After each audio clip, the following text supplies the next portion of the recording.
عبداللہ بھائی یہ بتائیں کہ پاکستان میں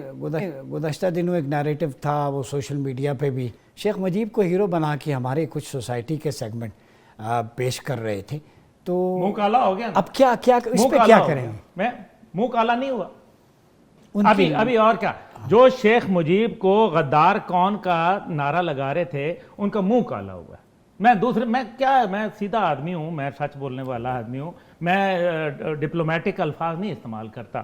آج میں نے آپ کو کہا کہ جن کے اوپر تکیہ تھا، جن کے اوپر وہ رکھ کے کہہ رہے تھے کہ نہیں جناب وہ تو ہیرو جن کو بنا کے پیش کیا جا رہا تھا، ان کو تو ان کی قوم نے جو ہے جوتا مار کے باہر نکال دیا۔ جن پہ تکیہ تھا وہی پتے ہوا آج آپ دیکھیں نا کہ ان کی فوج نے جو غلط کام کیا، ان کی فوج کو چاہیے تھا کہ ان کو یہیں رکھتے۔ یہ ایک قومی مجرم تھی،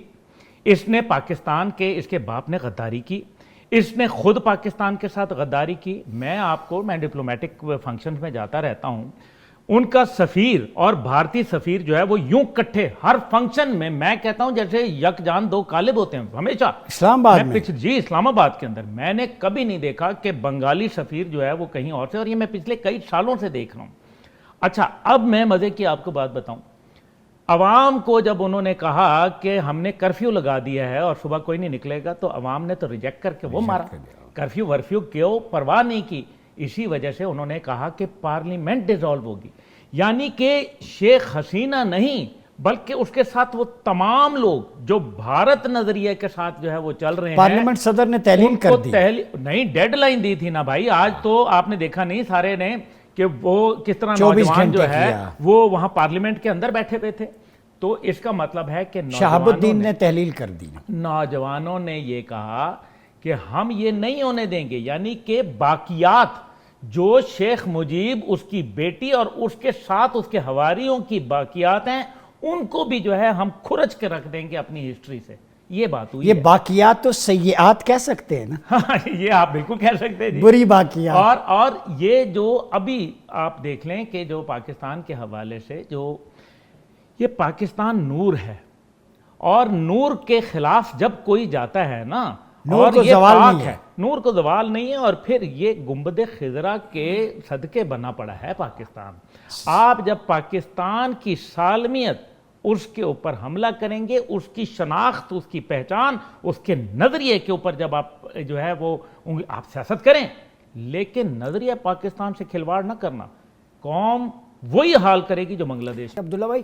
کئی ایسا اس کو اس طرح بھی ریلیٹ کر سکتے ہیں، جو کشمیر میں ظلم ہو رہا ہے 370 کے بعد، آپ دیکھیں کیا کشمیریوں کے ظلم کا بدلہ بنگالی عوام نے اس جواب کی صورت میں دیا ہے؟ جی بالکل، میرے خیال میں ٹائمنگ بڑی اہم ہے، 5 تاریخ اگست کی ایک بڑا اہم دن ہے، اس کو آپ بالکل اثر نو نظر انداز نہیں کر سکتے۔ لیکن ساتھ ہی ساتھ یہ ہے اس کے اندر ایک اور ایسپیکٹ بھی ہے، اور وہ ہے چین۔ ایک طرف آپ دیکھیں کہ باقاعدہ گوادر کو ٹارگٹ اس لیے کیا جاتا ہے، اور اب تو وہ سارے خود مان رہے ہیں کہ جی ہم نے اس کو اس لیے بلوچ لوگوں نے دھرنے کے لیے چنا کیونکہ اس پہ انٹرنیشنل وہ ایک ہے نا گلزار بلوچ، اس کی ویڈیو آ چکی ہے، اب وہ کہ جی اس کے اوپر انٹرنیشنل لوگوں کا فوکس ہوتا ہے، یہ پاکستان کا معاشی ہب ہے، یہ چین کا ایک ہب ہے۔ اب دوسری طرف یہ تو ہے اسٹریٹس آف ہرمز جو آبنائے ہرمز ہے، دوسری طرف آبنائے ملاکا ہے۔ بنگلہ دیش میں اس کو استعمال کر کے چین کا آبنائے ملاکا کو بند کرنے کا بھی منصوبہ بھارت کا تھا۔ اسی بنیاد کے اوپر روہنگیا کے اندر جو شورش ہوئی اور جو مسلم کش وہاں جو حالات پپا ہوئے، اس کی بنیاد جو تھی وہ آبنائے ملاکا ہی تھا۔ اب اس کے اندر جو پہلو ہے وہ یہ ہے کہ انہوں نے اس کو جانے کیوں دیا؟ ایک عورت جو قومی مجرم ہے، جو قاتل ہے، جو ظالم ہے، جو